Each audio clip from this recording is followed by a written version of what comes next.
Solusi utama belanja bahan bangunan, Hoki Bangunan. Halo sahabat hoki aplikator, berjumpa lagi dengan kami di sini. Di video sebelumnya kita sudah memberikan tips memasang granit, dan kali ini akan memberikan tips 7 cara membuat pelamir tembok yang berkualitas untuk pemula. Mari simak video ini hingga selesai. Pelamir tembok adalah campuran bahan yang digunakan untuk menutupi retakan atau lubang pada tembok sebelum dilakukan pengecatan. Selain itu, pelamir tembok juga membuat permukaan tembok menjadi lebih halus dan rata. Pelamir tembok dapat digunakan sebagai langkah persiapan sebelum pemasangan wallpaper atau lapisan dekoratif lainnya. Pelamir tembok dapat memastikan bahwa hasil akhir dari proyek dekoratif akan tampak lebih baik dan lebih tahan lama. Fungsi tersebut membuat pelamir tembok menjadi elemen kunci dalam mencapai hasil akhir yang memuaskan pada proyek perbaikan atau dekorasi dinding. Sebelum memulai proses pembuatan pelamir tembok, pastikan Anda telah memilih bahan yang sesuai dengan kebutuhan. Pilih pelamir tembok yang sesuai dengan jenis permukaan tembok yang akan Anda perbaiki. Perhatikan juga tekstur dan ketebalan pelamir yang dibutuhkan untuk mendapatkan hasil yang optimal. Jangan lupa untuk menyediakan peralatan dasar seperti spatula, kuas, dan ember untuk mencampur pelamir. Pemilihan bahan yang tepat tidak hanya akan mempermudah proses aplikasi, tetapi juga memastikan hasil akhir yang tahan lama dan memuaskan. Setelah itu, Anda dapat membersihkan dan menyiapkan permukaan tembok. Pastikan bahwa dinding bebas dari debu, kotoran, atau cat yang mengelupas. Gunakan sikat atau kain bersih untuk membersihkan permukaan dengan teliti. Pastikan permukaan tembok benar-benar kering sebelum mulai mengaplikasikan pelamir. Kebersihan dan kekeringan adalah kunci untuk memastikan pelamir menempel dengan baik dan memberikan hasil yang mulus. Langkah ketiga yang tak boleh dilewatkan adalah mencampurkan bahan-bahan pelamir dengan benar. Tambahkan pasir ke dalam adonan semen putih dan aduk hingga rata. Campurkan lem kayu ke dalam adonan semen dan pasir, lalu aduk hingga merata. Pastikan campuran pelamir memiliki konsistensi yang homogen dan mudah diaplikasikan. Jangan ragu untuk menyesuaikan jumlah air atau pelamir jika diperlukan. Mencampur dengan teliti adalah kunci untuk mendapatkan pelamir yang siap memberikan hasil permukaan tembok yang sempurna.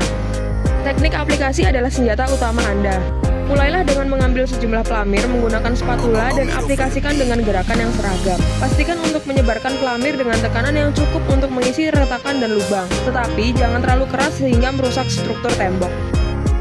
Gunakan gerakan spatula yang berbeda, seperti gerakan horizontal dan vertikal, untuk mencapai hasil yang lebih merata. Jangan lupa untuk menjaga tekanan spatula agar tetap konsisten sepanjang proses. Setelah pelamir tembok sudah diaplikasikan dengan baik, tahap selanjutnya yang krusial adalah pengerjaan dengan teknik buffing. Setelah pelamir mengering, ambillah kain lembut atau spons halus dan gunakan teknik buffing dengan gerakan melingkar. Hal ini bertujuan untuk meratakan permukaan pelamir, menghilangkan permukaan yang tidak rata, serta menciptakan tekstur yang lebih halus. Meskipun waktu pengeringan dapat bervariasi tergantung pada jenis pelamir dan kondisi lingkungan, sebaiknya Anda menunggu minimal 24 jam sebelum melakukan pengecekan. Biarkan pelamir mengering sepenuhnya sesuai dengan petunjuk pada kemasan.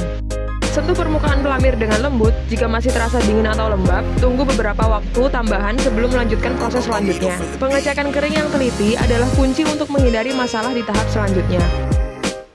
Setelah pelamir tembok benar-benar kering, tahap selanjutnya adalah melakukan finishing dengan pengecatan. Pertama, amplas permukaan pelamir dengan menggunakan kertas amplas halus. Tujuan dari amplas ini adalah untuk mencapai kehalusan yang optimal, menghilangkan ketidakrataan kecil, dan mempersiapkan pelamir untuk menerima lapisan cat. Setelah proses amplas selesai, bersihkan debu atau partikel halus yang mungkin muncul selama proses amplas. Selanjutnya, pilihlah cat yang sesuai dengan preferensi dan desain yang diinginkan. Aplikasikan cat secara merata dengan kuas, pastikan bahwa warna dan penyebarannya seragam. Meskipun proses pembuatan pelamir tembok terlihat sederhana, namun keberhasilannya sangat bergantung pada penggunaan teknik yang tepat dan perhatian terhadap detail. Setiap langkah memiliki dampak signifikan pada hasil akhir proyek perbaikan atau pengecatan dinding Anda. Oleh karena itu, pastikan Anda menerapkan cara membuat pelamir tembok dengan benar. Gimana sahabat hoki, sudah paham kan penjelasan tentang 7 cara membuat pelamir berkualitas untuk pemula? Kami dari Hoki Aplikator pamit undur diri. Jangan lupa share video ini, like, komen, dan subscribe YouTube kami Hoki Bangunan. Dan jangan lupa follow Instagram kami @hokibangunan.sby. Solusi utama belanja bahan bangunan ya Hoki Bangunan.